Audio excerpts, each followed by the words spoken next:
안녕하세요, 여러분. 2026년 5월 28일 독일 라이프치히의 레드불 아레나에서 아주 흥미로운 매치업이 성사됐습니다.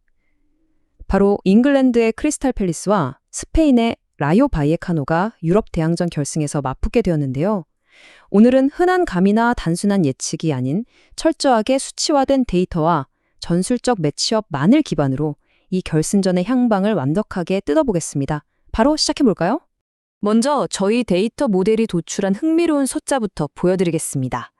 이 결승전을 돌려본 결과 굉장히 높으면서도 완전히 상반된 두 가지 시나리오가 나왔거든요. 바로 50%와 28%입니다.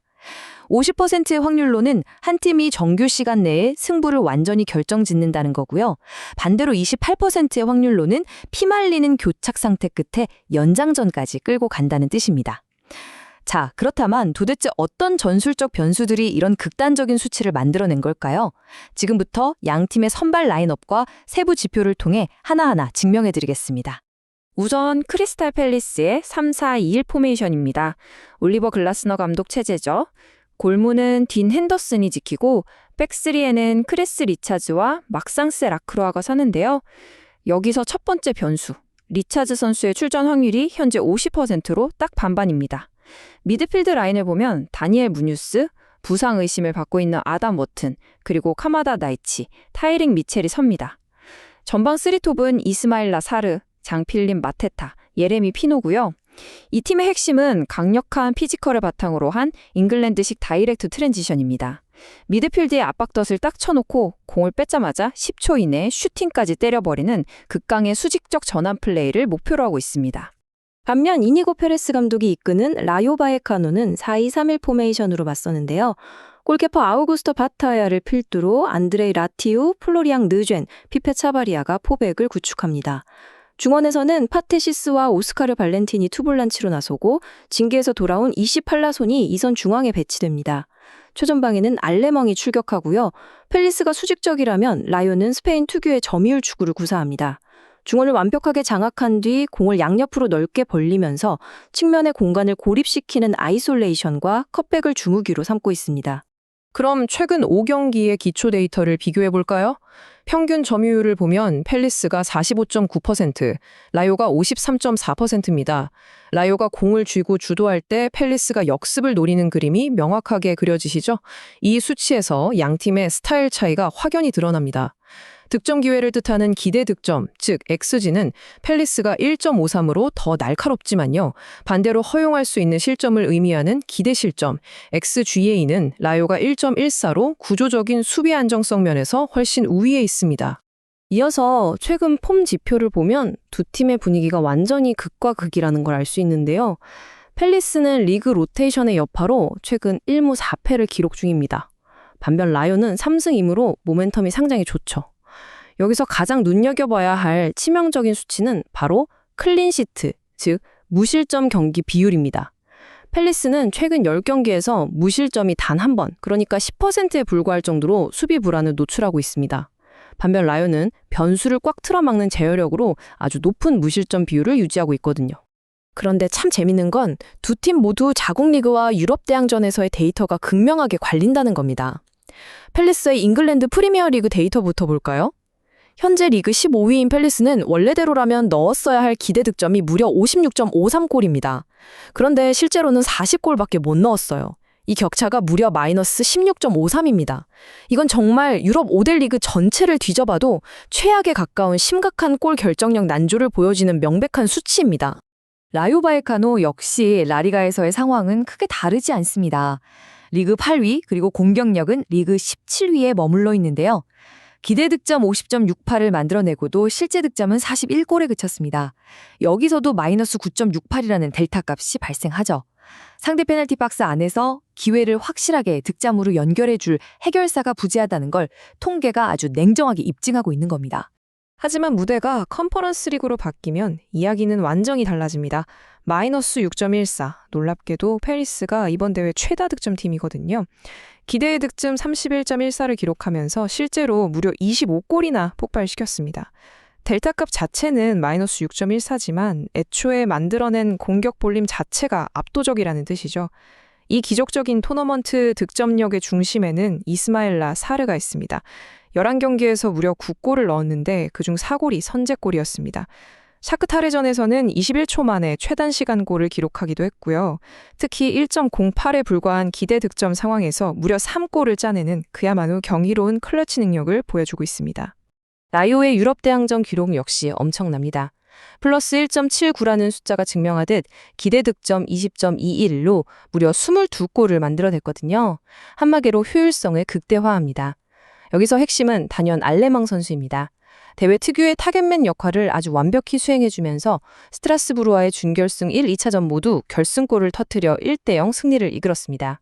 큰 무대에서의 확실한 결정력을 제대로 입증한 셈이죠. 자, 그럼 이제 승률을 5%에서 최대 15%까지 출렁이게 만들 수 있는 아주 중요한 환경 변수들을 수학적으로 계산해 보겠습니다. 첫 번째는 부상 누수입니다. 팰리스 수비의 핵심, 크리스 리처드 선수가 발목 인대 파열로 현재 출전 확률이 50대 50입니다. 만약 그가 못 나온다면 어떻게 될까요? 우측 하프 스페이스가 와르르 무너지면서 팰리스의 기대 실점이 0.25나 치솟는 치명적인 효과가 발생합니다. 팰리스의 악재는 여기서 끝이 아닙니다. 중원 사령관 아담 워튼 역시 부상 의심 상태거든요. 18.7%. 이 수치는 워튼이 팰리스 팀 전체 패스에서 차지하고 있는 통제 비율입니다. 이 선수가 빠지면 어떤 나비 효과가 올까요? 팰리스의 가장 무서운 무기인 10초 이내 다이렉트 트랜지션, 즉 빌드업 속도가 직접적인 타격을 입고 느려지게 됩니다. 반면에 라이어 바이카노의 스쿼드 상황은 상대적으로 굉장히 긍정적입니다. 일리아스 아코마치와 루이스 펠리페가 부상으로 빠질 예정이지만 이들은 주로 로테이션 자원이라 전체 전력 타격은 미미합니다. 오히려 진짜 위협적인 변수는 따로 있습니다. 바로 리그 징계에서 푹 쉬고 돌아오는 28라손이죠. 체력을 100% 비축한 상태로 합류하기 때문에 라이오의 공격 전개 속도를 단번에 확 끌어올릴 가속 트리거가 될 확률이 높습니다. 이제 승패를 가를 핵심 중의 핵심, 체력과 피로도 지수를 매핑해 보겠습니다. 이 차이가 정말 엄청나거든요. 팰리스는 리그 마지막 경기에 핵심 선수를 딱 4명만 출전시켜서 에너지를 완벽하게 보존했습니다. 반면 라요는 알라베스전에서 90분 내내 피 튀기는 총력전을 펼치며 2대1 역전승을 거뒀지만요. 결국 리그 8위에 그치면서 신체적인 피로도는 물론이고 멘탈적인 허탈감, 즉 번아웃이 고스란히 누적된 상태로 결승에 오르게 됐습니다. 동기부여 측면에서도 팰리스의 에너지가 압도적입니다. 메달, 유럽 지도, 그리고 손인사. 무슨 의미인지 짐작이 가시죠? 구단 역사상 최초의 메이저 유럽 대항전 우승이라는 엄청난 타이틀. 다음 시즌 유로파리그 진출권 티켓, 그리고 팀을 성공적으로 이끈 올리버 글라스너 감독의 고별전이라는 감정적인 버프까지.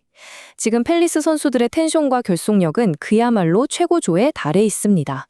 그래서 이 모든 수치와 환경적 데이터들을 종합해서 돌려본 결과 도출된 1순위 시나리오입니다. 모델링 결과 크리스탈 팰리스가 정규 시간 내에 승리할 확률이 정확히 50%로 계산되었습니다. 이 50% 시나리오의 구체적인 예측 스코어는 2대1입니다. 수학적 근거가 뭐냐고요? 후반전 트랜지션 역학에서 벌어지는 엄청난 체력적 델타값 때문입니다. 에너지를 꽉 채워둔 사르와 마테타의 수직적인 스피드를 피로가 겹겹이 쌓인 나요의 르주엔과 차바리아 수비 라인이 후반전에 버텨낼 수 없을 확률이 매우 높거든요. 물론 팰리스도 최근 10경기 중 단 1번만 무실점을 기록했을 만큼 수비가 헐거워서 팔라손이나 알레망에게 일격을 맞긴 하겠지만요.